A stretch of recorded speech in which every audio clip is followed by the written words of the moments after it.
ಹಾಗೆ ತಾವೆಲ್ಲರೂ ಕೂಡ ಅಲ್ಲಿಂದಲೇ ಚಪ್ಪಾಳೆಯ ಮೂಲಕ ಕಾರ್ಯಕ್ರಮವನ್ನು ಉದ್ಘಾಟಿಸಬೇಕು ಅಂತ ಕೇಳ್ಕೊತಾ ಇದ್ದೀನಿ. ಟ್ರೇಲರ್ ಮತ್ತು ಹಾಡು ಬಿಡುಗಡೆ ಒಳ್ಳೆ ಪ್ರಯತ್ನ ಮಾಡಿದಿರ. ನಿಮ್ಮೆಲ್ಲರಿಗೂ ಹಾರ್ದಿಕ ಶುಭಕಾಮನೆಗಳು. ನಾನು ಭಾರತದ ಬಗ್ಗೆ ಮಾತಾಡ್ತೀನಿ. ಭಾರತ ಒಂದು ಮಹಾನ್ ದೇಶ. ನಾವೆಲ್ಲರೂ ಭಾರತ ಮಾತೆಯ ಮಕ್ಕಳು. ಇದು ನಮ್ಮ ಸೌಭಾಗ್ಯ. ದೇಶ ಎಲ್ಲಕ್ಕಿಂತಲೂ ಮಿಗಲು. ದೇಶದ ಸೇವೆಯನ್ನು ಮಾಡಲು ಒಬ್ಬ ವ್ಯಕ್ತಿ ಮಂತ್ರಿಯಾಗಿ ಅಥವಾ ರಾಜಕಾರಣಿಯಾಗಿ ಅಥವಾ ಅಧಿಕಾರಿಯಾಗಿ ಮಾಡಬೇಕಾಗಿಲ್ಲ. ಒಬ್ಬ ಸಾಮಾನ್ಯ ವ್ಯಕ್ತಿಯು ಕೂಡ ತನ್ನ ಕರ್ತವ್ಯವನ್ನು ಹಾಗೂ ಜವಾಬ್ದಾರಿಯನ್ನು ಸರಿಯಾಗಿ ನಿರ್ವಹಿಸಿದರೆ ಅದು ಕೂಡ ದೇಶ ಸೇವೆಯಾಗುತ್ತದೆ. ನನ್ನ ಒಂದು ನೋವಿನ ಮಾತನ್ನ ನೀವೆಲ್ಲರೂ ಕಿವಿ ಕೊಟ್ಟು ಕೇಳಿ. ಅದೇನಂದ್ರೆ, ನಮ್ಮ ದೇಶವನ್ನು ರಕ್ಷಿಸಬೇಕಾದ್ರೆ ಪ್ರತಿಯೊಬ್ಬರು ನಮ್ಮ ಸಂಸ್ಕೃತಿನ ಉಳಿಸುವ ಪ್ರಾಮಾಣಿಕ ಪ್ರಯತ್ನವನ್ನು ಮಾಡಲೇಬೇಕು. ನಮ್ಮ ರಾಷ್ಟ್ರದ ಸುಸಂಸ್ಕೃತ ಆಚಾರ ವಿಚಾರಗಳನ್ನು ಬೆಳೆಸಬೇಕಾದುದು ನಮ್ಮದು, ನಿಮ್ಮದು, ನಮ್ಮೆಲ್ಲರದು ಆದ್ಯ ಕರ್ತವ್ಯವಾಗಿದೆ. ಆ ನಿಟ್ಟಿನಲ್ಲಿ ಕೈಗೆ ಕೈ ಜೋಡಿಸಿ ಭಾರತ ಮಾತೆಗೆ ಸೇವೆ ಮಾಡೋಣ. ಭಾರತ ಮಾತೆಗೆ ಎಲ್ಲಿ ನೋವಾಗದಂತೆ ನಾವು ನಮ್ಮ ಸಂಸ್ಕೃತಿನ ಬೆಳೆಸುತ್ತೀವಿ. आज से 11 वर्ष पूर्व हमारे महान आध्यात्मिक भारत देश में कश्मीर में आजादी का जश्न भी दहशत के साये में मनाया जाता था. हमारे महान आध्यात्मिक भारत देश में हम हिंदुओं से यह पूछा जा रहा था कि राम होने का क्या प्रमाण है. कुछ लोग गीता एवं रामायण जैसे पावन ग्रंथों को उपन्यास का दर्जा दे रहे थे. लेकिन अब ये नया भारत है. आज हमारा भारत विश्व की चौथी सबसे बड़ी आर्थिक व्यवस्था बन चुका है और वसुधैव कुटुंबकम के सिद्धांत, एक पृथ्वी, एक परिवार, एक भविष्य की आवाज को बुलंद करते हुए पूरी दुनिया का मार्गदर्शन कर रहा है. आजादी का अमृत महोत्सव अर्थपूर्णವಾಗಿ ಮಾಡಬೇಕಾದ್ರೆ ಈ ದಿನ ನಾವು ಜಾತಿ ಭೇದ ಎಲ್ಲ ಮರೆತು ನಮ್ಮ ಮನಸ್ಸಿನಲ್ಲಿ ಸಂಕಲ್ಪ ಮಾಡಬೇಕು. ನಮ್ದು ಒಂದೇ ಜಾತಿ, ಮನುಷ್ಯ ಜಾತಿ. ನಮ್ದು ಒಂದೇ ಧರ್ಮ, ಮಾನವೀಯತೆ. ನಮ್ದು ಒಂದೇ ಭಾಷೆ, ಪ್ರೀತಿಯ ಭಾಷೆ. ನಮ್ದು ಒಂದೇ ಪರಿಚಯ, ಭಾರತೀಯ. ನಮ್ದು ಒಂದೇ ಧ್ಯೇಯ, ಭಾರತದ ಪ್ರಗತಿ. ಯಾವ ದಿನ ನಾವು ಸಾಧನೆಯನ್ನು ಪ್ರಗತಿಯ ಮೂಲಕ ಸಾಧಿಸುತ್ತೀವಿ ಈ ಭೂಮಿ ಮೇಲೆ ಸ್ವರ್ಗದ ಇನ್ನೊಂದು ಹೆಸರೇ ಭಾರತ್. ಪ್ರೀತಿಯ ಮತ್ತೊಂದು ಹೆಸರೇ ಭಾರತ್. ನನ್ನ ಭಾರತ, ನಿಮ್ಮ ಭಾರತ, ರಾಮನ ಭಾರತ, ಗಾಂಧಿರವರ ಭಾರತ, ಸ್ವಾಮಿ ವಿವೇಕಾನಂದರ ಭಾರತ, ಡಾಕ್ಟರ್ ಅಂಬೇಡ್ಕರ್ ಅವರ ಭಾರತ, ಸರ್ ಎಂ ವಿಶ್ವೇಶ್ವರಯ್ಯ ಭಾರತ, सरदार भगत सिंह और भारत, सुभाष चंद्र बोस और भारत, सरदार पटेल और भारत, लोकमान्य बाल गंगाधर तिलक और भारत, अटल बिहारी वाजपेयी और भारत, अब्दुल कलाम और भारत, अभिनंदन वर्धमान और भारत, नरेंद्र दामोदर दास मोदी और भारत, नमयलर भारत. जय भारत. ಸೈನಿಕ ದೇಶಾಭಿಮಾನದ ಪ್ರತೀಕ. ಊರಿನ ಗುಡಿಯಲ್ಲಿ ದೇವರಿದ್ರೆ ದೇಶದ ಗಡಿಯಲ್ಲಿ ವೀರಿರ್ತಾರೆ. पहलगाम आतंकवादी हमले की जवाबी कार्रवाई ऑपरेशन सिंदूर की सफलता ने प्रत्येक भारतीय को गौरवान्वित किया है. वीर सैनिकರಿಗೆ ನನ್ನ ನಮನ. ಎಲ್ಲರಿಗೆ ಶುಭವಾಗಲಿ. जय भारत माते, जय कर्नाटक माते.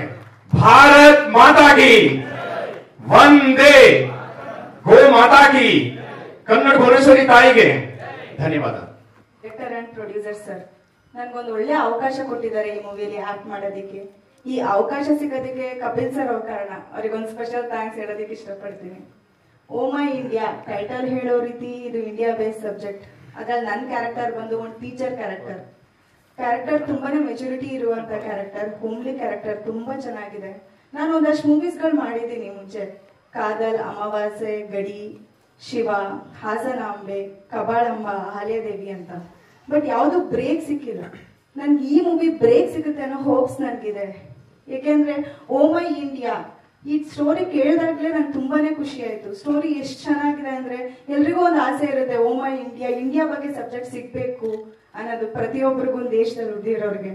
ನನ್ಗೆ ಈ ಅವಕಾಶ ಸಿಕ್ಕಿದೆ. ನಿಮ್ಮೆಲ್ಲರ ಪ್ರೀತಿ, ವಿಶ್ವಾಸ, ಹಾರೈಕೆ, ಪ್ರೋತ್ಸಾಹ ಸದಾ ನನ್ನ ಮೇಲೆ ಇರ್ಲಿ ಹಾಗೂ ನಮ್ಮ ಚಿತ್ರ ತಂಡದ ಮೇಲೆ ಇರ್ಲಿ ಅಂತ ಕೇಳ್ಕೊಂತೀನಿ. Thank you so much. ಇವತ್ತು ಏನು ಒಂದು ಸಿನಿಮಾ ಏನಂತಲ್ಲ, ನಮ್ಮ ಸ್ವತಂತ್ರ ದಿನಾಚರಣೆ ಬಂದ್ರೆ ಈ ತರದೊಂದು ಯಾವ್ದಾದ್ರು ಒಂದು ಒಳ್ಳೆ ವಿಷಯಗಳು ನಮ್ಗೆ ಕಾಣ್ಬೇಕು. ಸೊ ನನಗನ್ಸುತ್ತೆ ಈಗ ಹೆಚ್ಚು ಕಮ್ಮಿ ಜೂನ್ ಕೊನೆ ದಿನ ಇದೀವಿ, ಜುಲೈ ಬರ್ತಾ ಇದೆ. ಆಗಸ್ಟ್ ಸಮಯಕ್ಕೆ ಇನ್ನು ಚಿತ್ರತಂಡ ಒಳ್ಳೆ ಪ್ಲಾನ್ ಮಾಡ್ಕೊಂಡ್ರೆ ಆ ಸಿನಿಮಾನ ಅವತ್ತು ಇದನ್ನ ಪ್ರದರ್ಶನ ಮಾಡಿದ್ರೆ ಚೆನ್ನಾಗಿರುತ್ತೆ.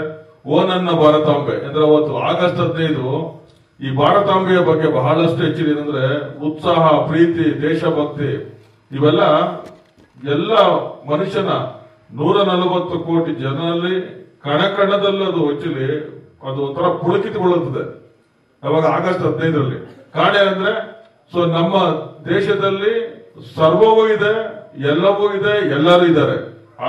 ಇರೋದನ್ನ ನಮ್ಮ ಏನ್ ರಾಜೇಶ್ ಕೃಷ್ಣನ್ ಅವರು ಆ ಹಾಡುಗಳನ್ನ ಸಮಾಜಶಾಸ್ತ್ರ ನಮ್ಗೊತ್ತರ ಪ್ರಕಾರ ನಮ್ಮ ಲೋಕೇಶ್ ಅವರು ಮತ್ತೆ ಅವ್ರ ಶ್ರೀಮಂತರು ಅರ್ಪಿಸಿ ಈ ಸಿನಿಮಾ ಮಾಡ್ತಾ ಇದ್ದಕ್ಕೆ ಫಸ್ಟ್ ಕೃತಜ್ಞತೆಗಳು ಹೇಳ್ತಾ ಧರಣಿ ಅವರು ಹೇಳಿದ್ರಲ್ಲ ಅದರಲ್ಲಿ ಬಹಳ ಅಚ್ಚುಕಟ್ಟಾಗಿ ಎಲ್ಲಿ ಎಷ್ಟು ಬೇಕೋ ಅಷ್ಟೇ ಒಂದು ಹೆಚ್ಚಿನ ಅವ್ರು ನಾಟ್ಯ ಮಾಡಿದ್ದಾರೆ. ಅದ್ರ ಜೊತೆಗೆ ಒಂದು ಸಿನಿಮಾಲಿ ನಮ್ಮ ಕೃಷ್ಣಮೂರ್ತಿ ಅವರು ನನಗೆ ಹೆಚ್ಚು ಕಮ್ಮಿ 2014 ನಮ್ಮ ಸಿನಿಮಾ ಯೂನಿಟ್ ಅಲ್ಲಿ ಪತ್ರಿಕೆಗಳಲ್ಲಿ ಬಹಳ ವರ್ಷ ಕೆಲಸಗಳು ಮಾಡ್ಕೊಂಡು, ಯಾಕಂದ್ರೆ ಅವ್ರ ಪದಗಳ ವಿಂಗಡಣೆ ಹೆಂಗಿರುತ್ತೆ ಅಂದ್ರೆ ಸ್ಪಷ್ಟತೆ ಇರುತ್ತೆ. ಎಲ್ಲಿ ಶಾರ್ಪ್ ಆಗಿರ್ಬೇಕೋ ಅದು ಶಾರ್ಪ್ ಆಗಿರುತ್ತೆ, ಎಲ್ಲಿ ಸ್ಲೋ ಆಗಿರುತ್ತೋ ಅದು ಸ್ಲೋ ಆಗಿರುತ್ತೆ, ಎಲ್ಲಿ ತಿಳಿ ಹೇಳ್ಬೇಕೋ ಆತರ ಹೇಳ್ತಾರೆ. ಬಟ್ ಅವರ ಒಂದು ಕವನಗಳಿದೆಯಲ್ಲ ಆ ಕನ್ನಡ ನುಡಿಗಳು ಅಷ್ಟೊಂದು ಅಚ್ಚುಕಟ್ಟಾಗಿರುತ್ತೆ. ಯಾಕಂದ್ರೆ ನನ್ನ ಜೊತೆ ಬಹಳಷ್ಟು ನನ್ನ ಪತ್ರಿಕೆಯಲ್ಲೂ ಬಹಳ ವರ್ಕ್ ಮಾಡಿದ್ದಾರೆ. ಅವಳ ಬಹಳಷ್ಟು ಜನ ನನ್ನ ಪ್ರಶಂಸೆಗೊಂಡು ಮಾಡಿದ್ದಾರೆ. ಅವ್ರದ್ದು ಆ ಪದಗಳು ಚೆನ್ನಾಗಿದೆ ಅಂತ. ಈಗ ನಮ್ಮ ರಾಜೇಶ್ ಕೃಷ್ಣನ್ ಅವರು ಈ ಒಂದು ಹಾಡನ್ನ ನನ್ಗೋತ್ರ ಪ್ರಕಾರ 8, 9, 10 ನಿಮಿಷವರೆಗೂ ಆಗಿದ್ದಾರೆ. ಆ ಹಾಡಲ್ಲಿ ಒಂದು ಸಮಾಜಶಾಸ್ತ್ರ ಮತ್ತೆ ನಮ್ಮ ಸಮಾಜ, ನಮ್ಮ ಭಾರತ ಅಷ್ಟು ಅವರು ತೋರಿಸ್ಬಿಟ್ಟಿದ್ದಾರೆ. ಖಂಡಿತವಾಗಿ ಇದೊಂದು ಒಳ್ಳೆ ಒಂದು ಪ್ರಯತ್ನ. ಬಟ್ ಈ ಪ್ರಯತ್ನಕ್ಕೆ ಓ ಮೈ ಇಂಡಿಯಾ, ಓ ನನ್ನ ಭಾರತಾಂಬೆ, ಸೊ ಈ ಒಂದು ಕೆಲಸಕ್ಕೆ ಅವರಿಗೆ ಅಭಿನಂದಿಸುತ್ತಾ ಅವರ ಈ ಒಂದು ಪ್ರಯತ್ನ ಶುಭವಾಗಲಿ, ಜಯವಾಗಲಿ, ವಿಜಯವಾಗಲಿ. ಈ ಸಿನಿಮಾ ನಮ್ಮ ಸ್ನೇಹಿತರು ಹೇಳಿದಾಗೆ, ಯೋಗೇಶ್ ಅವರು ಹೇಳಿದಾಗೆ, ನಾವು ಡಿಗ್ರಿಯಿಂದಲೂ ನಮ್ಮ ಡೈರೆಕ್ಟರ್ ಮತ್ತೆ ನಾನು ಇಬ್ರು ಕ್ಲಾಸ್ಮೇಟ್. ಸೊ ಅವತ್ತಿನಿಂದಲೂ ನಾವು ರಾಜ್ಯ ಮಟ್ಟದ ನಾಟಕವನ್ನ ಮಾಡಿದ್ವಿ, ತುಂಬಾ ಸ್ಟೇಟ್ ಅವಾರ್ಡ್ಗಳನ್ನು ತಗೊಂಡ್ವಿ. ಹಾಗೆ ಒಂದು ಧಾರಾವಾಹಿನೂ ಮಾಡಿದ್ವಿ, ನಿಗೂಢ ರಾತ್ರಿ ಅಂತ.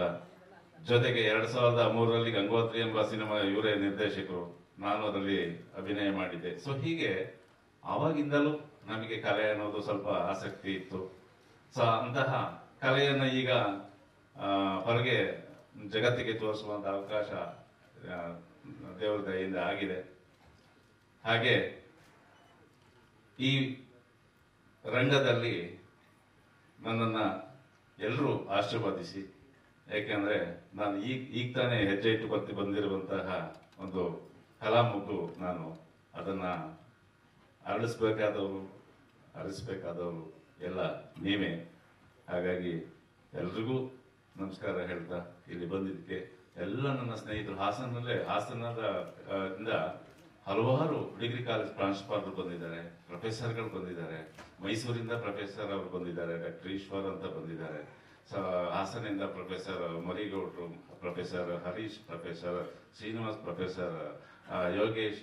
ಸೊ ಹಾಗೆ ನಮ್ಮ ಸ್ನೇಹಿತರಾದಂತಹ ಸತ್ಯಣ್ಣನವರು, ಹಾಗೆ ನಮ್ಮ ವ್ಯವಸ್ಥಾಪಕರಾದಂತಹ ಸತ್ಯಮೂರ್ತಿ ಸರ್ ಅವರು, ಹಾಗೆ ನಮ್ಮ ಸಕಲೇಶ್ಪುರದ ದಿಟ್ಟ ನುಡಿ ಸಂಪಾದಕರಾದಂತಹ ನಮ್ಮ ದೊಡ್ಡಯ್ಯ ಬ್ರದರ್ ಅವರು.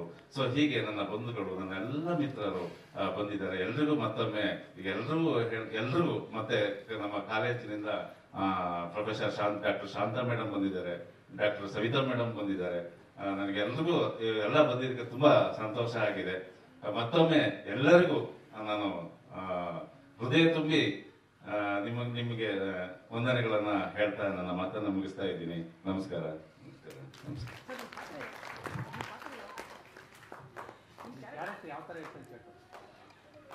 ನಾನು ಈ ಸಿನಿಮಾದಲ್ಲಿ ನಾಯಕ ನಟನಾಗಿ ಅಭಿನಯ ಮಾಡ್ತಾ ಇದ್ದೀನಿ.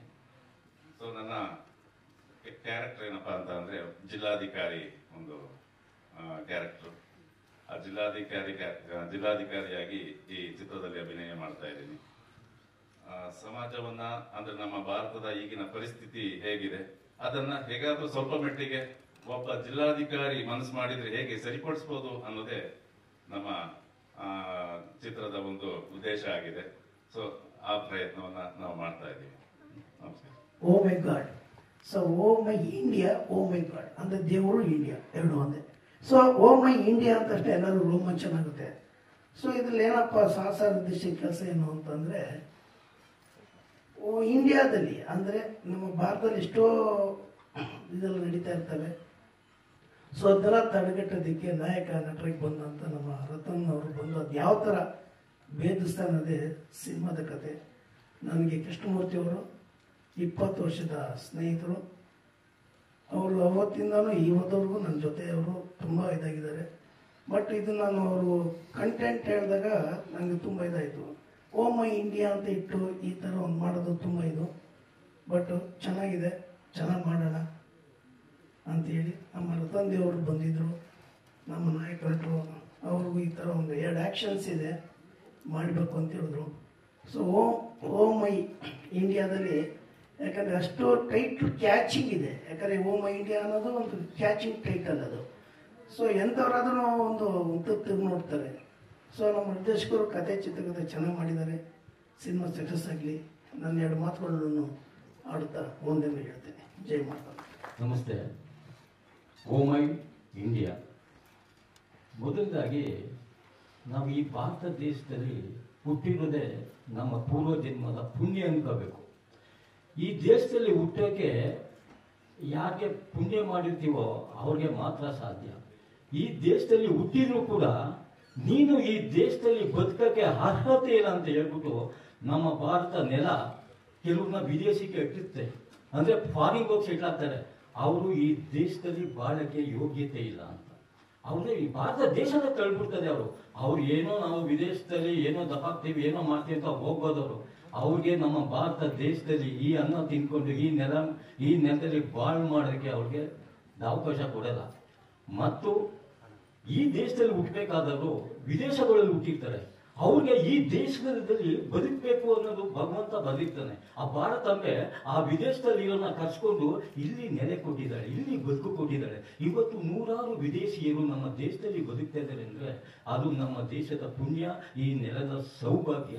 ಈ ನೆಲದ ಸೌಭಾಗ್ಯನ ಬೇರೆ ದೇಶದವರು ಬಂದು ನಮ್ಮ ದೇಶನ ಅರ್ಥ ಮಾಡಿಕೊಂಡು ನಮ್ಮ ದೇಶನ ಹೊಗಳ್ತಾರೆ. ಈ ದೇಶಕ್ಕೆ ಇನ್ನೊಂದು ಸವಿಶಾಟಿ ದೇಶ ಇಲ್ಲ ಅಂತ ಹೇಳ್ತಾರೆ. ಅದೇ ನಮ್ಮ ದೇಶದವು ಇಲ್ಲಿ ಹುಟ್ಟಿ ಈ ದೇಶನ ಹರಾಜಿಟ್ಟು ಬೇರೆ ಹೊರಗಡೆ ದೇಶದಲ್ಲಿ ನಮ್ಮ ದೇಶದ ಮಾನ ಮರ್ಯಾದೆನ ಹರಾಜು ಮಾಡ್ತಾರೆ.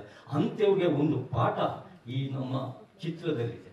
ಮತ್ತೆ ಇಲ್ಲಿ ನಮ್ಮ ಭ್ರಷ್ಟ ವ್ಯವಸ್ಥೆ ಹೇಗಿದೆ, ನಮ್ಮ ಭ್ರಷ್ಟ ವ್ಯವಸ್ಥೆನ ನಾವು ಸರಿ ಮಾಡ್ಬೇಕಂದ್ರೆ ನನ್ಗೆ ಯಾಕೆ ನಮ್ಮಲ್ಲಿರೋದು ಒಂದೇ ಒಂದು ಕಾನ್ಸೆಪ್ಟ್ ನಮ್ಮ ಇಂಡಿಯಾನಲ್ಲಿ ಅಂದ್ರೆ ನನ್ಗೆ ಯಾಕೆ ಅದ್ಯಾವನು ಕಚ್ಚಾಡ್ತಾನೆ ಒಳ್ಳೆ ನನ್ಗೆ ಯಾಕೆ, ಅಲ್ಲೇನೋ ಬಿದ್ದಿದೆ ನನ್ಗೆ ಯಾಕೆ, ಅಲ್ಲೇನೋ ಕಸ ಬಿದ್ದಿದೆ ನನ್ಗೆ ಯಾಕೆ, ಎಲ್ಲರೂ ನನ್ಗೆ ಯಾಕೆ ನನ್ಗೆ ಯಾಕೆ ನನ್ಗೆ ಯಾಕೆ ನನ್ಗೆ ಯಾಕೆ ಅಂದ್ರೆ ಮಾಡೋರು ಯಾರು? ಈಗ ನಮ್ಮ ಮನೇಲಿ ಏನೋ ಕಸ ಬಿದ್ದ್ಬಿಟ್ಟಿದೆ ಗುಡ್ಸೋರು, ನನ್ನ ಮಗ ನನ್ಗೆ ಯಾಕೆ, ನಾನು ನನ್ಗೆ ಯಾಕೆ, ಎಲ್ಲರೂ ನನ್ಗೆ ಯಾಕೆ ನನ್ಗೆ ಯಾಕೆ ಅಂದ್ರೆ ಮಾಡೋರು ಯಾರು? ಮನೇನ ಅಚ್ಚುಕಟ್ಟು ಮಾಡೋರು. ಹಂಗ ದೇಶದಲ್ಲಿರೋ ಪರಿಸ್ಥಿತಿಗಳನ್ನ ಸರಿ ಮಾಡೋರು ಯಾರು? ನಮ್ಮ ದೇಶನ ಸರಿ ಮಾಡಕ್ಕೆ ಅಂತಂದ್ರೆ ನಮ್ಮ ರಾಜಕೀಯ ವ್ಯವಸ್ಥೆಯಲ್ಲಿ ಒಬ್ಬ ಪ್ರಧಾನಮಂತ್ರಿ, ರಾಜ್ಯಗಳಿಗೆ ಒಬ್ಬೊಬ್ಬ ಮುಖ್ಯಮಂತ್ರಿ, ತಾಲೂಕುಗಳು ಜಿಲ್ಲೆಗಳಿಗೆ ಒಬ್ಬೊಬ್ಬ ಸಂಸದ MP, ತಾಲೂಕುಗಳಿಗೆ ಒಬ್ಬ MLA, ಗ್ರಾಮ ಪಂಚಾಯತಿಗಳಿಗೆ ಒಬ್ಬ ಗ್ರಾಮ ಪಂಚಾಯತಿ ಅಧ್ಯಕ್ಷ ಅಂತ ಕೆಳಮಟ್ಟದಿಂದ ಪ್ರಧಾನಿವರೆಗೂ ಒಬ್ಬ ಗ್ರಾಮ ಪಂಚಾಯತಿ ಸದಸ್ಯರಿಂದ ಹಿಡಿದು ಪ್ರಧಾನಿವರೆಗೂ ನಮ್ಮ ದೇಶದ ವ್ಯವಸ್ಥೆ ಮಾಡಿದೆ. ಆದ್ರೂ ನಮ್ಮ ದೇಶನ ಮುನ್ನಡೆಸಕ್ಕೆ ಆಗ್ತಾ ಇಲ್ಲ. ನಾವೇನ್ ಮಾಡಿದೀವಿ, ನಮ್ಮ 95% ಪ್ರಜೆಗಳನ್ನ 5% ರಾಜಕಾರಣಿಗಳು ಇವತ್ತು ನಮ್ಮನ್ನ ಆಳ್ತಿದ್ದಾರೆ ಅಂದ್ರೆ ಬುಲ್ಶಿಟ್, ನಾಚಿಕೆ. ಇದು ಪ್ರಜಾಪ್ರಭುತ್ವ ದೇಶ ಅಂದ್ರೆ ನಮ್ಮ ಪ್ರಜೆಗಳೇ ಪ್ರಭುಗಳಾಗಿರ್ಬೇಕು. ಅಂದ್ರೆ ನಾವೇ ಪ್ರಜೆಗಳು ಪ್ರಭುಗಳಾಗಿರ್ಬೇಕಾದರೂ ನಾವು ಭಿಕ್ಷೆ ಕೊಟ್ಟು ಮತದಾನ ಕೊಟ್ಟು ಮಾಡಿರೋರು ನಮ್ಗೆ ಸೇವಕರಾಗಿರ್ಬೇಕು ಹೊರತು ಅವ್ರನ್ನೇ ನಾವು ಪ್ರಜೆಗಳು ಮಾಡ್ಬಿಟ್ಟು ಅವ್ರ ಗುಲಾಮರಾಗಿ, ಅವ್ರ ಅಡಿಗಳಾಗಿ, ಅವ್ರ ಸೇವಕರಾಗಿ ನಾವು ಪ್ರಜೆಗಳು ನಾವು ಬದುಕ್ತಾ ಇದ್ದೀವಿ. ಆ ತರ ಕೆಟ್ಟ ವ್ಯವಸ್ಥೆ ನಮ್ಮ ದೇಶದಲ್ಲಿದೆ. ಈ ದೇಶದ ವ್ಯವಸ್ಥೆನ ಬದಲಾಯಿಸೋರು ಯಾರು ಅಂತ ಈಗ ಒಂದು ಒಬ್ಬ ಪ್ರಯತ್ನ ಮಾಡಿದ್ರೆ ಎಲ್ಲ ತಾನಿಗ ಒಂದು ಕೈ ಗೂಡಬೇಕು. ಇಟ್ಟಿಗೆ ಗೂಡಿದ್ರೆ ಕಟ್ಟಡ, ಇಟ್ಟಿಗೆ ಗೂಡಿದ್ರೆ ಕಟ್ಟಡ, ಹನಿ ಗೂಡಿದ್ರೆ ಹಳ್ಳ ಅನ್ನಂಗೆ ಒಬ್ಬ ಒಂದು ಸಮಸ್ಯೆನ ಬಗೆಹರಿಸಕ್ಕೆ ಒಬ್ಬ ಪ್ರಯತ್ನ ಮಾಡಿದಾಗ ಹಲವಾರು ಕೈಗಳು ಜೋಡಿಸ್ಕೊತೇವೆ. ಉದಾಹರಣೆಗೆ ಒಂದು ರಸ್ತೆಯಲ್ಲಿ ಒಂದು ದೊಡ್ಡ ಮರ ಬಿದ್ದ್ಬಿಟ್ಟಿರ್ತದೆ. ನನ್ಗೆ ಯಾಕೆ ಸೈಡ್ ಮಾಡ್ಕೊ ಹೋಯ್ತಾನೆ ಹೊರತು ಈ ಮರನ ಹೆಂಗೆ ಎತ್ತಿ ದಾರಿ ಮಾಡಂತ ಅವ್ನು ಮಾಡ್ಕೊಡೋದು. ನನ್ಗೆ ಯಾಕೆ ಇನ್ನೊಬ್ಬ ಬರ್ತಾನೆ, ನನ್ಗೆ ಯಾಕೆ ಇನ್ನೊಬ್ಬ ಬರ್ತಾನೆ, ನನ್ಗೆ ಯಾಕೆ. ಒಂದು ಚಿಕ್ಕ ಹುಡುಗ, ಒಂದು ಪುಟಾಣಿ ಹುಡುಗ, ಒಂದು ಸ್ಕೂಲ್ ಹುಡುಗ ಬಂದ್ಬಿಟ್ಟು ಆ ಮರನ ಜಂಬೆ ಇಟ್ಕೊಂಡು ಎತ್ತಕ್ಕೆ ಪ್ರಯತ್ನ ಪಡ್ತಾನೆ, ಅವನ ಕೈಲಿ ಆಗಲ್ಲ. ಪ್ರಯತ್ನ ಪಡ್ತಾನೆ ಅವನ ಕೈಲಿ ಆಗ ಮಗು ಆ ಮರನ ಸೈಡ್ ಗೀಡಕ್ಕೆ ಪ್ರಯತ್ನ ಪಡ್ತಾ ನೋಡು, ಒಬ್ಬ ಬರ್ತಾನೆ ಕೈ ಜೋಡಿಸ್ತಾನೆ, ಇನ್ನೊಬ್ಬ ಬರ್ತಾನೆ ಕೈ ಜೋಡಿಸ್ತಾನೆ. ಆಗ ನೂರಾರು ಜನ ಸೇರ್ಕೋತಾರೆ, ಸಾವಿರಾರು ಜನ ಸೇರ್ಕೋತಾರೆ. ಸೇರ್ಕೊಂಡು ಆ ಮರನ ರಸ್ತೆಯ ಪಕ್ಕಕ್ಕೆ ಇಡ್ತಾನೆ. ಆಗ ಜನಸಂಚಾರ ತಾನಾಗೆ ಆಗುತ್ತೆ. ಇದು ಒಂದು ಮಗು, ಆ ಮಗು ಮನಸ್ಸು ಕೊಟ್ಟೋದಕ್ಕೆ ಈ ವ್ಯವಸ್ಥೆ ಆಯ್ತು. ಹಾಗೆ ಪ್ರತಿ ಒಬ್ರು ಅವರು ಒಬ್ಬ ಇವತ್ತು ಗಾಂಧಿ ಮಹಾತ್ಮ ಸ್ವತಂತ್ರ ಹೋರಾಟಕ್ಕೆ ತಾನು ಮುಂದೆ ನಿಂತ್ಕೊಳ್ಳೋಕ್ಕಾಗಿ ಸಾವಿರಾರು ಜನ, ಲಕ್ಷಾಂತರ ಜನ, ಕೋಟ್ಯಾಂತರ ಜನ ಇವತ್ತು ಒಂದಾದ್ರು, ಒಗ್ಗಟ್ಟಾಯ್ತು. ನಮ್ಮ ಬ್ರಿಟಿಷ್ನರಿಂದ ನಮ್ಮ ಭಾರತನ ನಮ್ಮ ಕೈವಶ ಮಾಡಿಕೊಂಡು ಆ ರೀತಿಯಾಗಿ ಬಂಧುಗಳೇ, ಪ್ರತಿಯೊಬ್ಬ ಈ ದೇಶದಲ್ಲಿ ಹುಟ್ಟಕ್ಕೆ ನಾವು ನಿಜವಾಗ್ಲೂ ಪುಣ್ಯ ಮಾಡಿದ್ದೀವಿ. ಅದು ಇದರ ಅರ್ಥನ ನಾವು ಪ್ರತಿಯೊಬ್ಬ ನಾನು ಭಾರತೀಯ, ಈ ದೇಶದಲ್ಲಿ ಹುಟ್ಟಕ್ಕೆ ನಾನು ಪುಣ್ಯ ಮಾಡಿದೆ ಅಂತ ನಮ್ಮ ಪಿಕ್ಚರ್, ನಮ್ಮ ಸಿನಿಮಾನ ನೋಡಿ ಈಚೆಗೆ ಬಂದ್ಮೇಲೆ ಅವನು ವಿದೇಶಕ್ಕೆ ಹೋಗೋದನ್ನೇ ಬಿಟ್ಬಿಡ್ಬೇಕು, ಅವನು ವಿದೇಶದ ವ್ಯಾಮೋಹನೇ ಬಿಟ್ಬಿಡ್ಬೇಕು. ಇದೊಂದು ಸಬ್ಜೆಕ್ಟ್, ನೂರಾರು ಕಥೆಗಳನ್ನ, ನೂರಾರು ಸಮಸ್ಯೆಗಳನ್ನ ನಾನು 2 ಗಂಟೆ 10 ನಿಮಿಷದಲ್ಲಿ ಹೇಳೋ ಒಂದು ಪ್ರಯತ್ನ ಮಾಡ್ತಾ ಇದ್ದೀನಿ. ಆಮೇಲೆ ಹೇಳ್ತಾರೆ ಪ್ರತಿಯೊಬ್ರು ಈ ದೇಶ ಸರಿ ಇಲ್ಲ, ಈ ಊರು ಸರಿ ಇಲ್ಲ, ಈ ರಾಜ್ಯನೇ ಸರಿ ಇಲ್ಲ. ಫಸ್ಟು ನಾವು ಸರಿಯಾಗಬೇಕು. ಫಸ್ಟು ನಮ್ಮಲ್ಲಿರೋ ಕೊಳಕುಗಳನ್ನ ನಾವು ನಮ್ಮಲ್ಲಿ ಈಗ ಅದು ಇದು ಏನು ಭ್ರಷ್ಟಾಚಾರ, ಈ ತಂಬಾಕು ಹಾಕೋದು, ಸಿಗರೇಟ್ ಸೇಯೋದು, ಡ್ರಿಂಕ್ಸ್ ಮಾಡೋದು, ಇವೆಲ್ಲ ಒಂಥರ ಭ್ರಷ್ಟಾಚಾರಗಳು. ಅವು ನಮ್ಮ ದೇಹ ನಾವು ಒಪ್ಕೊಬಿಟ್ಟು ನಮ್ಮನ್ನ ಚಿಂತೆ ಆಗ್ತವೆ. ಆಗ ನಾವೇನ್ ಮಾಡ್ಬೇಕು? ಫಸ್ಟು ನನ್ನ ಆರೋಗ್ಯನ ಸರಿ ಮಾಡ್ಕೋಬೇಕು. ಆರೋಗ್ಯ ನಮ್ಮ ಸಮಾಜ, ನನ್ನ ದೇಹನೇ ನಮ್ಮ ಸಮಾಜ, ನಮ್ಮ ಸಮಾಜನ ಸರಿ ಮಾಡ್ಕೋಬೇಕು. ನಾವು ಸರಿಯಾಗಬೇಕು, ಆಮೇಲೆ ಸಮಾಜ ಸರಿಯಾಗುತ್ತೆ, ಆಮೇಲೆ ದೇಶ ಸರಿಯಾಗುತ್ತೆ, ಪ್ರಪಂಚ ಸರಿಯಾಗುತ್ತೆ ಅಂತ ನಾವು ಫಸ್ಟ್ ಯೋಚನೆ ಮಾಡಬೇಕು. ಫಸ್ಟ್ ನಾನು ಬದಲಾವಣೆ ಆಗಬೇಕು. ಫಸ್ಟ್ ನಾನು ನೋಡ್ಬೇಕು, ಅವನು ಆ ತರ ಬದುಕ್ತಾ ಇದ್ದಾನೆ, ಅವ್ನು ಕಾಸು ತಗೊಂಡಿದ್ದಾನೆ, ಬಂಗ್ಲೆ ತಗೊಂಡಿದ್ದಾನೆ, ನಾನು ನಡ್ಕೊಂಡು ತಿರುಗ್ತಾ ಇದ್ದೀನಿ, ಬರ್ತೊಂದಲ್ಲಿ ಇದ್ದೀನಿ, ಸೊಸೈಟಿ ಹಾಕಿ ತಿಂತಾ ಇದ್ದೀನಿ. ಅವನು ರೇಷನ್ ಕಾರ್ಡೇ ಮಾಡಿಸಿಲ್ಲ, ಅವನು ಬ್ಯೂಟಿ ರೈಸ್ ತಿನ್ಕ ಬದುಕ್ತಾ ಇದ್ದಾನೆ. ಅವನ ಮಕ್ಕಳಿಗೆ ಆ ತರ ಲೈಫು, ನನ್ನ ಮಕ್ಕಳಿಗೆ ಈ ತರ ಲೈಫು. ಯಾಕೆ ಅಂದ್ರೆ ನಾನು ಮಾಡಿರೋ ತಪ್ಪು, ನಾನು ಯೋಚನೆ ಮಾಡ್ತಿರೋ ತಪ್ಪಿನಿಂದ ಇವತ್ತು ನನ್ನ ಹೆಂಡತಿ ಮಕ್ಕಳು, ನನ್ನ ಕುಟುಂಬ ಈ ಒಂದು ವ್ಯವಸ್ಥೆಯಲ್ಲಿದೆ. ಅದಕ್ಕೋಸ್ಕರ ಪ್ರತಿಯೊಬ್ಬರು ಈ ಭಾರತ ದೇಶದಲ್ಲಿ ಯಾವ ರೀತಿ ಸಮಾನ ಹಕ್ಕನ್ನ ಬದುಕಬೇಕು ಅನ್ನೋದನ್ನ ಸಂವಿಧಾನದಲ್ಲಿ ಡಾಕ್ಟರ್ BR ಅಂಬೇಡ್ಕರ್ ನಮಗೆ ಒಂದು ಗಿಫ್ಟ್ ಆಗಿ ಕೊಟ್ಟಿದ್ದಾರೆ. ಅದು ನಮ್ಮ ಭಾಗ್ಯ. ಒಂದು ಸಣ್ಣ ಉಪಕಥೆ ಹೇಳಿ ಮುಗಿಸ್ತೀನಿ. ನಾವು ಮತ್ತೆ ಒಬ್ಬ ಅಪ್ಪ ಹೇಳ್ತಾನೆ, ಜನನೇ ಸರಿ ಇಲ್ಲ ಅಂತಾನೆ. ಈ ಮಗ ಹೇಳ್ತಾನೆ, ಯಾವಾಗ ಪ್ರಪಂಚನೇ ಸರಿ ಇಲ್ಲ ಅಂತಾನೆ. ಆವಾಗ ಅಪ್ಪ ಏನ್ ಮಾಡ್ತಾನೆ, ಮಗನಿಗೆ ಒಂದು ಪ್ರಪಂಚದ ಭೂಪಟನ ಅರ್ದಿ 108 ಪೀಸ್ ಮಾಡ್ಬಿಟ್ಟು ಕೊಟ್ಬಿಟ್ಟು ಜೋಡ್ಸಪ್ಪ ಇದ ಅಂತಾನೆ. ಆಗ ಮಗು ಜೋಡಿಸ್ತದೆ. ಆ ಪ್ರಪಂಚ ತಾನೇ ಬರಲ್ಲ. ಒಂದ್ ಕಡೆ ಶ್ರೀಲಂಕಾ ಅಂದ್ರೆ, ಇನ್ ಕಡೆ ಇಂಡಿಯಾ, ಇನ್ ಕಡೆ ಇನ್ಯಾವ ದೇಶ, ಇನ್ ಕಡೆ ಜಪಾನು. ಜೋಡ್ಸಕ್ಕೆ ಆಗಲ್ಲ. ಅಪ್ಪ ನಾನು ಸೋತೆ, ಅಪ್ಪ ನನ್ಗೆ ಜೋಡ್ಸಕ್ ಆಗಲ್ಲ ಅಂತ ಹೇಳ್ತಾನೆ. ಆಗ ಅವ್ರ ಅಪ್ಪ ಹೇಳ್ತಾನೆ, ಮುಚ್ಚು, ಅದೆಲ್ಲ ಮುಚ್ಚಾಕು ಪೀಸ್ಗಳು, ಅದರಲ್ಲಿ ಮನುಷ್ಯ ಇರ್ತಾನೆ, ಅದನ್ನ ಜೋಡಿಸೋದಾಗ ಆ ಹುಡುಗ ಆ ಪೀಸ್ಗಳನ್ನೆಲ್ಲ ಮುಚ್ಚಾಕಿ ಒಂದು ತಲೆ, ಬುರುಡೆ, ಕೈ, ಕಾಲು ಎಲ್ಲೆಲ್ಲಿ ಬರ್ತವೆ ಎಲ್ಲರೂ ಮಾಡ್ತಾನೆ. ಆಗ ಮನುಷ್ಯ ಸರಿಯಾಗುತ್ತೆ. ಓ ಅಪ್ಪ, ಮನುಷ್ಯದ ಪಾರ್ಟಿ ಎಲ್ಲ ಜೋಡಿಸ್ದೆ, ಎಲ್ಲ ಮನುಷ್ಯ ಸರಿಯಾಗುತ್ತಾ ಅಂತ ಹೇಳ್ತಾನೆ. ಆಗ ಅವ್ರಪ್ಪ ಅದನ್ನ ಮುಚ್ಚಾಕು ಅಂತ ಹೇಳ್ತಾನೆ. ಮುಚ್ಚಾಕ್ತಾನೆ. ಓ ಅಪ್ಪ, ಪ್ರಪಂಚ ತಾನಾಗೆ ಸರಿಯಾಗುತ್ತಿದೆ ಅಂತ. ಅವ್ರಪ್ಪ ಹೇಳ್ತಾನೆ, ಅದೇ ಮಗನೇ, ಮೊದಲು ಮನುಷ್ಯ ಸರಿಯಾದ್ರೆ ಪ್ರಪಂಚ ತಾನಾಗೆ ಸರಿಯಾಗತ್ತೆ ಅಂತ ಹೇಳ್ತಾರೆ.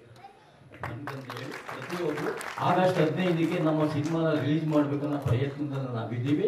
ನಮ್ಮ ಸಿನಿಮಾದಲ್ಲಿ ಯಾರ್ಯಾರು ಆರ್ಟಿಸ್ಟ್ಗಳು ಯಾರ್ಯಾರು ಮಾಡಿದ್ದಾರೆ, ಈ ಕತೆ ಕಂಟೆಂಟ್ಸ್ ಏನು ಅಂತ ಲೀಕ್ ಔಟ್ ನಾವು ಇದುವರೆಗೂ ಮಾಡಿಲ್ಲ. ನಾನು ಬೇರೆ ಒಂದು ಹೊಸ ವಿಭಿನ್ನ ಪ್ರಯತ್ನದಲ್ಲಿ ನಾನು ಮಾಡಕ್ ಹೋಗಿದ್ದೀನಿ.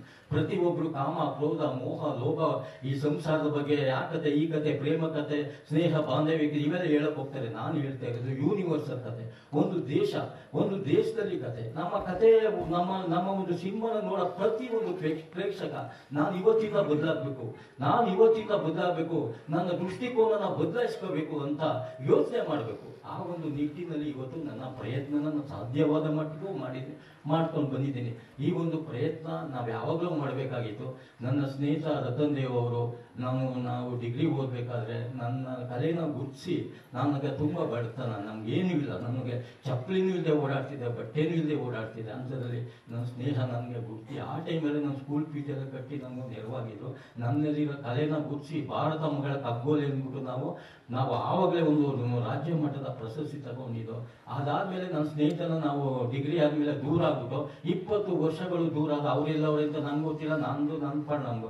ಆಮೇಲೆ ನಮ್ಮ ಲಯನ್ ವೆಂಕಟೇಶ್ ಅವರು ಇಂಥವ್ರು ನಮ್ಗೊಂದು ಆಶ್ರಯ ಕೊಟ್ಟು ಅವತ್ತಿಂದ ಪ್ರತಿ ಒಬ್ರು ನನಗೆ ಕೈ ಹಿಡ್ದು ನನಗೆ ಬದುಕು ಕೊಟ್ಟವ್ರೆ, ನನಗೆ ಜೀವನ ಕೊಟ್ಟವ್ರೆ. ಇದುವರೆಗೂ ನಾನು ಇಲ್ಲಿ ಬದುಕ್ತೀನಿ ಅಂದ್ರೆ ನನ್ನ ಒಂದು ಸ್ನೇಹ ಸಂಬಂಧಗಳೇ ನಾನು ಇವತ್ತು ಬದುಕ್ತಾ ಇರೋದು. ಅಂತರಲ್ಲಿ ಇವತ್ತು ರತನ್ ದೇವ್ ಸಿಕ್ಕಾಗ ಎಲ್ಲೋ ಒಂದ್ಸಲ ಸಿಕ್ಕು, ಗಾಡ್ ಗಿಫ್ಟ್ ಏನೋ ಸಿಕ್ಬಿಟ್ಟು ಅನ್ಎಕ್ಸ್ಪೆಕ್ಟ್ ಆಗಿ ನಾನು ಯಾರ ಜೊತೆಲ್ಲ ಮಾತಾಡ್ಬೇಕಾದ್ರೆ ಅವ್ರು ಗುಚ್ಚಿ ಸರ್ ನಿಮ್ಮ ವಾಯ್ಸ್ ಕೇಳಿ ಬಂದೆ, ನೀವು ಕೃಷ್ಣಮೂರ್ತಿ ಇಲ್ವ ಸರ್ ಅಲ್ಲಿ ತಪ್ಪಿಕೊಂಡು ಮಾಡಿ ಇನ್ನೂ ಹಿಂಗೆ ಇದ್ದಿರಲ್ಲ ಸರ್, ಯಾಕೆ ಸರ್ ಇವತ್ತು ಭಗವಂತ ನನಗೆ ಸಾಧ್ಯವಾದಷ್ಟು ಒಂದು ಆರ್ಥಿಕ ವ್ಯವಸ್ಥೆ ಚೆನ್ನಾಗಿಟ್ಟಿದ್ದಾನೆ, ನಿಮ್ಮ ಕಲೆನ ಏನು ಅಂತ ತೋರಿಸ್ಬೇಕು ಸರ್, ಬನ್ನಿ ಸರ್ ಸಿನಿಮಾ ಮಾಡೋಣ ಅಂತ ಅವತ್ತು ನನ್ನ ಕರ್ಕೊಂಡು ಬಂದು ಇವತ್ತು ಈ ವೇದಿಕೆ ಬರೋ ಮಟ್ಟಿಗೆ ಈ ಒಂದು ಟ್ರೈಲರ್ ಬಿಡುಗಡೆ ಆಗಿ ಒಂದು ಸಿನಿಮಾ ಬಿಡುಗಡೆ ಆಗೋ ಮಟ್ಟಿಗೆ ಇವರು ತಂದಿದ್ದಾರೆ. ಇವರಿಗೆ ನಾನು ಯಾವತ್ತೂ ಆಭಾರಿಯಾಗಿರ್ತೀನಿ ಸರ್. ಎಲ್ಲರಿಗೂ ನಮಸ್ಕಾರ. ಈ ಒಂದು ಕಾರ್ಯಕ್ರಮಕ್ಕೆ ನಮ್ಮ ನಿರ್ದೇಶಕರಾಗಲಿ ನಿರ್ಮಾಪಕರಾಗಲಿ ಒಳ್ಳೊಳ್ಳೆಯವರು ಕರೆಸಿದ್ದಾರೆ. ನ್ಯಾಯಾಧೀಶರ ಅಂದರೆ ಪಬ್ಲಿಕ್ ಪ್ರಾಸಿಕ್ಯೂಟರ್ ಇದ್ದಾರೆ, ಮತ್ತು ಸಮಾಜದ ಮಹೇಂದ್ರ ಅವರು. ಈ ಮಹೇಂದ್ರ ಅವರು ಬಂದಾಗ ನಾನೆಲ್ಲೋ ವಿಷ್ಣುವರ್ಧನ್ ಬಂದು ಅವ್ರ ಸೈಡ್ ಮೂಗೆಲ್ಲ ನೋಡಿ ವಿಷ್ಣುವರ್ಧನ್ ಬಂದ್ಬಿಟ್ರು ಅಂತ ತಿಳ್ಕೊಬಿಟ್ಟೆ. ನಾನು ಅವ್ರು ನೋಡ್ಬಿಟ್ಟು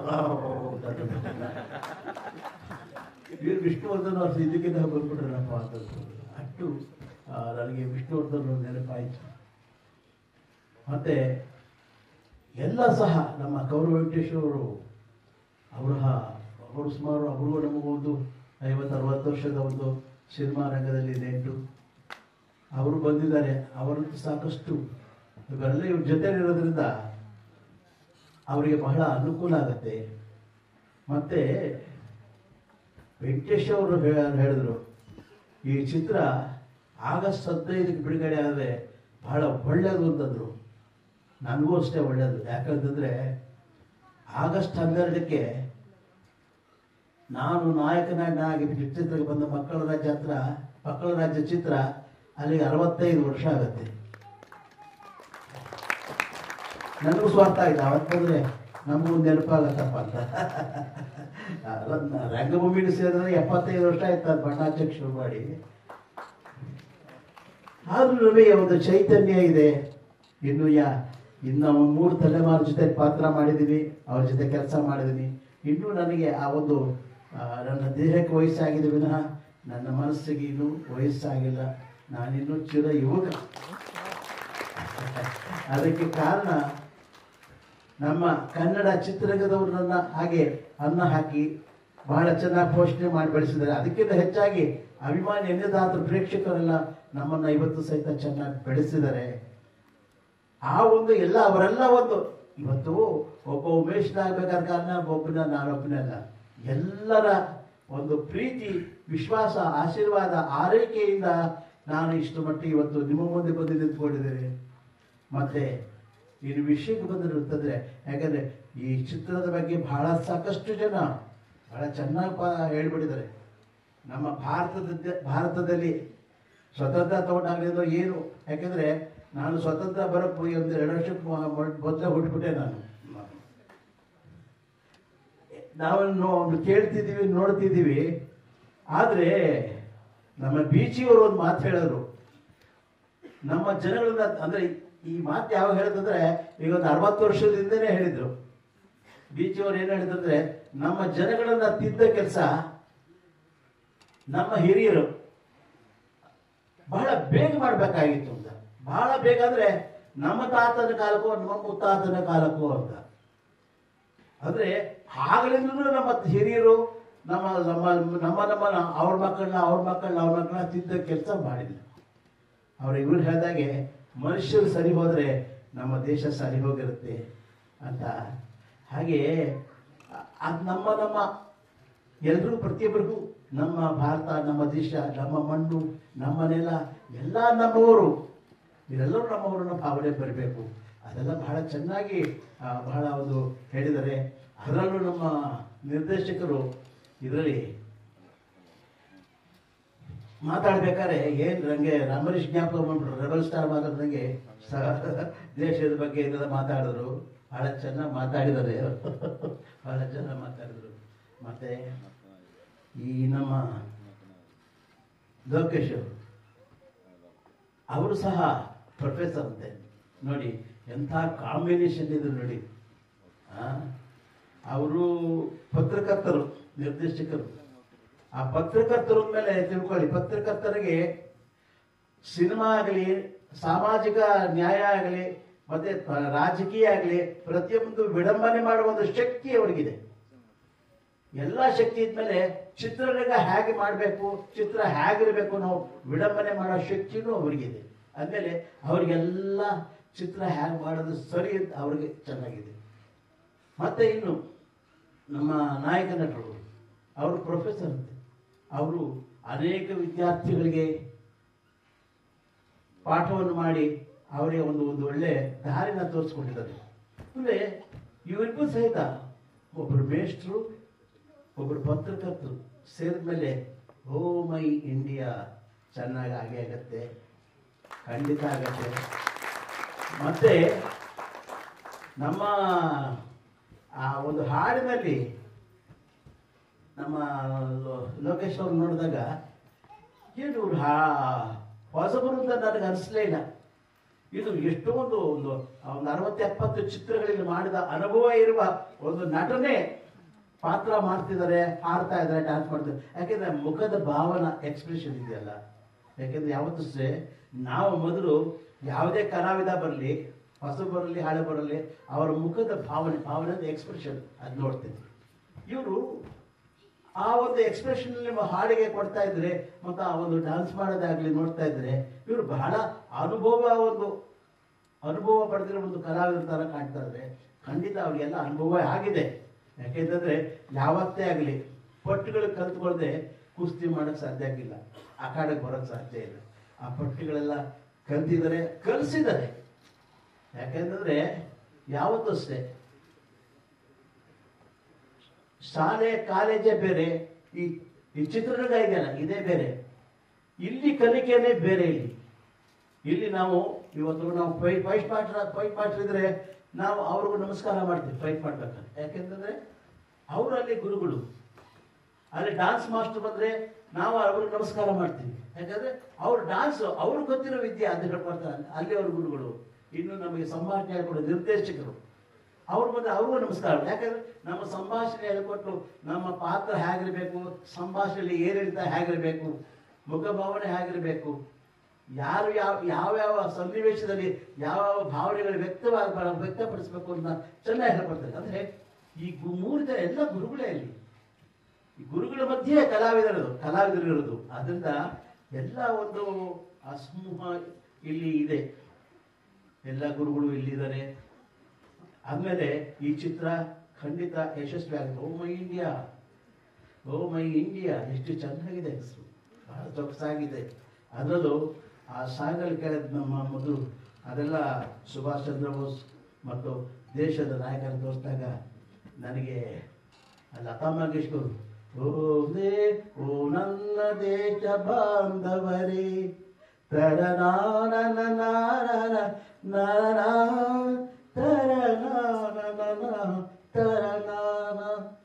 ಈ ಹಾಡು 66ನೇ ಇಸ್ವಿಲಿ ಲತಾ ಮಂಗೇಶ್ಕರ್ ಹಾಡಿದಾಗ, ಆಗ ನಮ್ಮ ಪಂಡಿತ್ ನೆಹರೂರು ಅವರಿಗೆ ಕೊನೆಯ ಗಳಿಗೆ ಅವರಿಗೆ ಈ ಹಾಡು ಕೇಳಬೇಕು ಅನಿಸ್ತು. ಲತಾ ಮಂಗೇಶ್ಕರ್ನ ಕರೆಸಿ ಈ ಹಾಡಿದ್ದಾರೆ. ಓ ಮೇರೆ ವತನ್ ಕೆ ಲೋಗೋ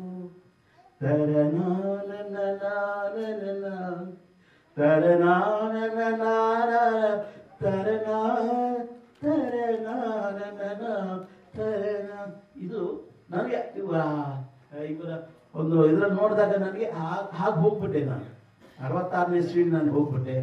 ಒಂದು ಒಳ್ಳೆ ಪ್ರಯತ್ನ ನಡೆದಿದೆ. ಜೊತೆಗೆ ಎಲ್ಲ ಒಳ್ಳೊಳ್ಳೆ ಸ್ನೇಹಿತರಿದ್ದಾರೆ, ಇವರಿಗೆ ಬೆಂಬಲ ಇದೆ. ಖಂಡಿತ ಇವರ ಚಿತ್ರ ಯಶಸ್ವಿ ಆಗುತ್ತೆ.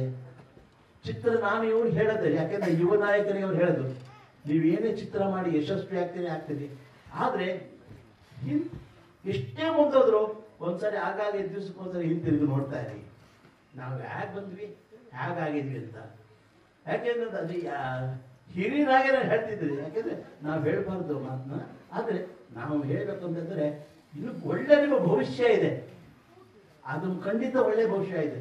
ಆದ್ರೆ ನಿಮ್ಮನ್ನ ಯಾರು ಚಿತ್ರಕ್ಕೆ ಇಂಟ್ರೊಡ್ಯೂಸ್ ಮಾಡಿಸಿದ್ರು ಮತ್ತು ಹ್ಯಾಕ್ ಬಂದ್ವಿ ನಾವು, ಹ್ಯಾಕ್ ಕಲ್ತೀವಿ ನಾವು, ಅದನ್ನ ಮರೀದೇ ಇದ್ರೆ ಅದು ಇನ್ನೂ ಒಂದು ಒಳ್ಳೇದು ಅಂತ ನಾನು ಹೇಳಿಸೋದು. ಅಪಾರ್ಥ ಮಾಡ್ಕೋಬೇಡಿ ದಯವಿಟ್ಟು. ಭಗವಂತ ಈ ಒಂದು ಒಳ್ಳೆ ಚಿತ್ರ ನಮ್ಮ ದೇಶಕ್ಕೆ, ನಮ್ಮ ಜನಗಳಿಗೆ ಒಳ್ಳೆ ಸಂದೇಶ ಕೊಟ್ಟಿದ್ದಾರೆ. ಭಗವಂತ ಅವರ ಪ್ರಯತ್ನಕ್ಕೆ ಯಶಸ್ಸು ಕೊಡಲಿ. ಅದರಲ್ಲೂ ಚಾಮುಂಡೇಶ್ವರಿ ತಾಯಿ, ಈ ಸ್ಟುಡಿಯೋ ಒಂದು ಇತಿಹಾಸ, ಒಂದು 60-70 ವರ್ಷ 60 ವರ್ಷದ ಮೇಲಿದೆ. ಇದು ನಿಜವಾಗ್ಲೂ ಈ ಸ್ಟುಡಿಯೋದಲ್ಲಿ ಇವರು ಒಂದು ಪ್ರಯತ್ನ ಮಾಡಿದ್ದಾರೆ ಅಂದಮೇಲೆ ಎಲ್ಲಿ ಮಾಡಿದ್ದಾರೆ, ಆ ಚಾಮುಂಡೇಶ್ವರಿ ಖಂಡಿತ ಅವ್ರಿಗೆ ಆಶೀರ್ವಾದ ಮಾಡಿದ್ದಾಳೆ. ಎಲ್ಲಕ್ಕಿಂತ ಮಿಗಿಲಾಗಿ ಜನಗಳು, ಅಭಿಮಾನಿ ಅನ್ನದಾತರು, ಕನ್ನಡಿಗರು ನಿಮ್ಗೆ ಆಶೀರ್ವಾದ ಮಾಡಿದ್ದಾರೆ. ನಿಮ್ಮ ಪ್ರಯತ್ನಕ್ಕೆ ಒಳ್ಳೇದಾಗಲಿ. ಕೃಷ್ಣಮೂರ್ತಿಯವರೇ, ಲೋಕೇಶ್ ಅವರೇ, ನಿಮ್ಗೆ ಖಂಡಿತ ಒಳ್ಳೇದಾಗಲಿ. ಜೈ ಕರ್ನಾಟಕ ಮಾತೆ, ಜೈ ಹಿಂದ್. ಮೂಲಕ ಸಿನಿಮಾಗೆ ತಮ್ಮ ವಿಷಯನ ತಿಳಿಸ್ಬೇಕು ಅಂತ ಹೇಳ್ಕೊತಾ ಇದ್ದೀನಿ. ಇನ್ನೇನು ಕಾರ್ಯಕ್ರಮ ಮುಗ್ದೇ ಹೋಯ್ತು, ಈಗ್ಲೂ ಆ ಜೋಶ್ ಇಲ್ಲ ಅಂದ್ರೆ ಹೇಗೆ? ಬರ್ಲಿ ಜೋರಾದ ಚಪ್ಪಾಳೆ.